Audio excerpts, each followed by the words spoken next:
Hello, welcome to Miniature Realms. My name's Stuart. Games Workshop have very kindly sent me the new Theodred miniature for Middle-earth strategy battle game. So we're going to take a quick look at that today. But more importantly, I thought it'd be a really fun way to show you an easy way to paint horses using sponging techniques.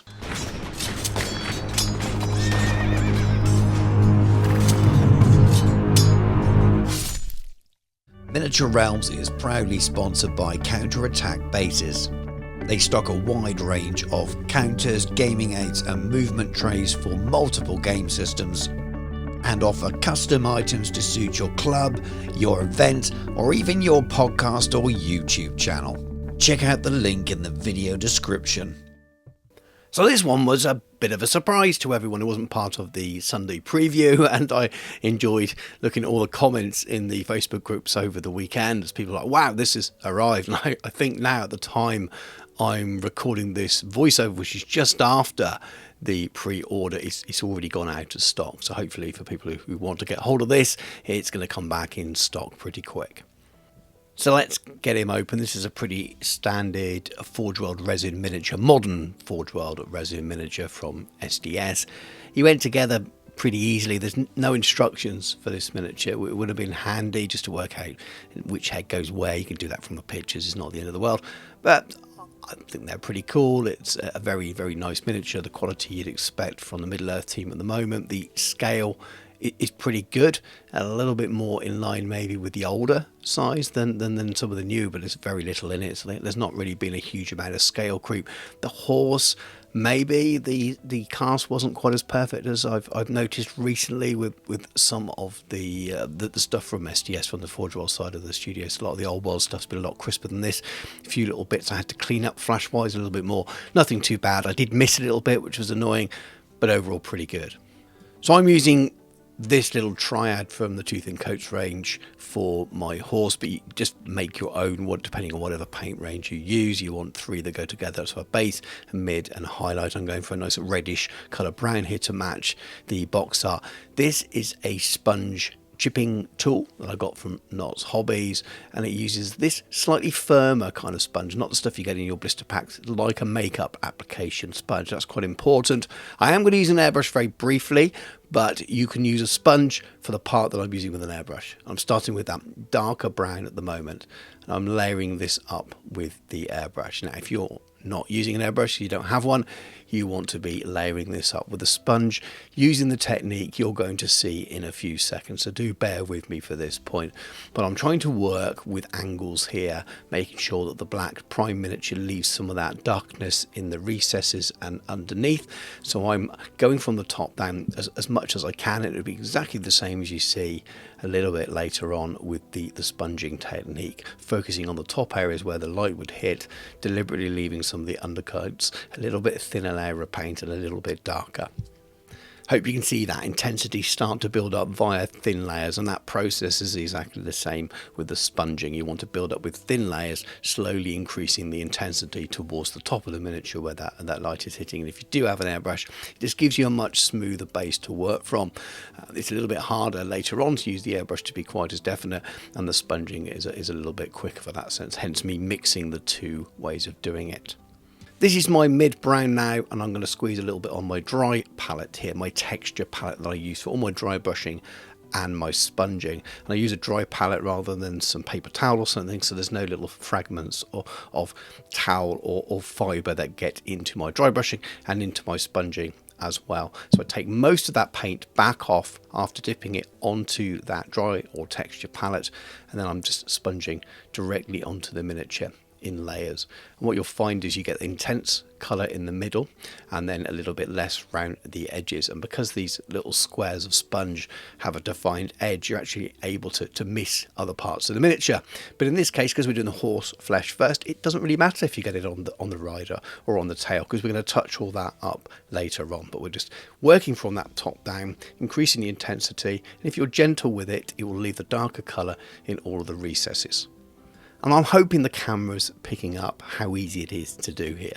Just dabbing on your sponged on paint gives you really nice smooth layers with no tide marks, no brush marks. If you dry brush aside, you'd have all of that gradient in there. If you airbrush it, it'll be nice and smooth, but it just gives you a little bit more control, a little bit more intensity. And again, if you don't have an airbrush, this is so much easier. And hopefully you can see now from this how you could do that initial darker coat of brown as well directly on the black in the same way if you didn't own an airbrush.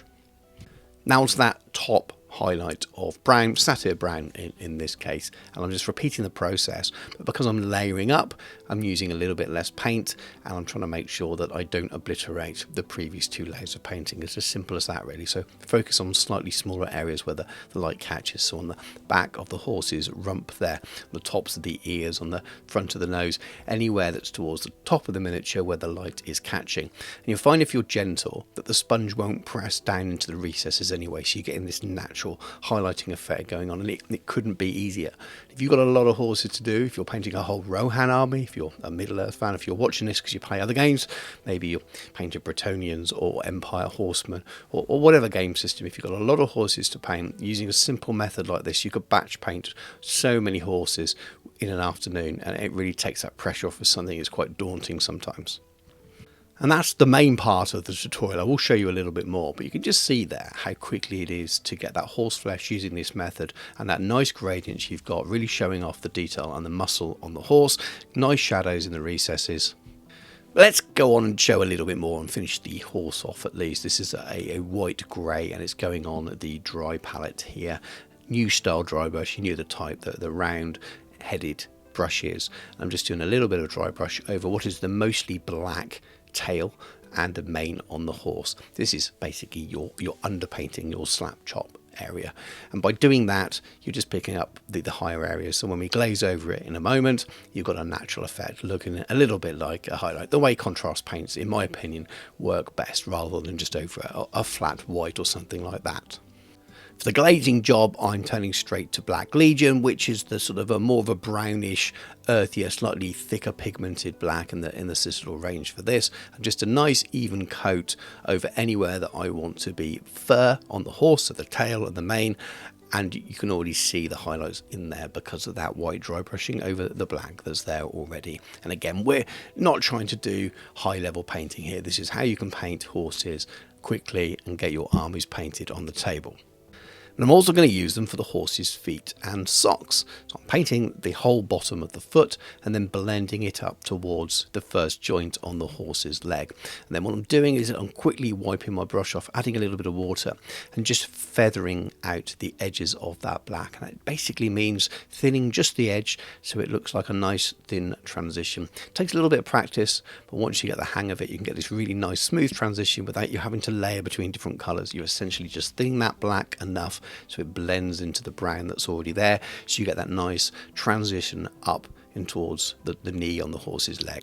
Now obviously sometimes you might want to do white socks or something like that. I'm not doing that in this video. This is really aimed to show you how you can quickly paint a horse and do it nice and easily if you're trying to do an army rather than showing details. Going in with white here, you'd probably want to do a grey first and then layer up the white, and definitely something you can do and look really, really good, but I'm just showing the easiest method first.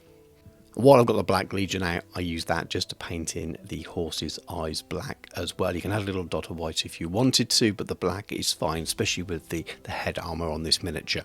If you do want to make your fur pop a little bit more and you want to add a little highlight, you can just use a mid-grey here. I'm using Dungeon Stone Grey just to give it the slightest tickle of a dry brush just on the top where the light is hitting. And I'll do that on the horse's head as well as on his tail as well.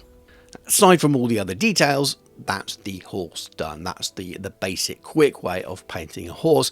Now what I'm doing here is just showing you at its finishing stages some other little things that really finish your horses off. So once you've finished the basing, you can add a little bit of powder around, make sure it overlaps onto the feet a little bit.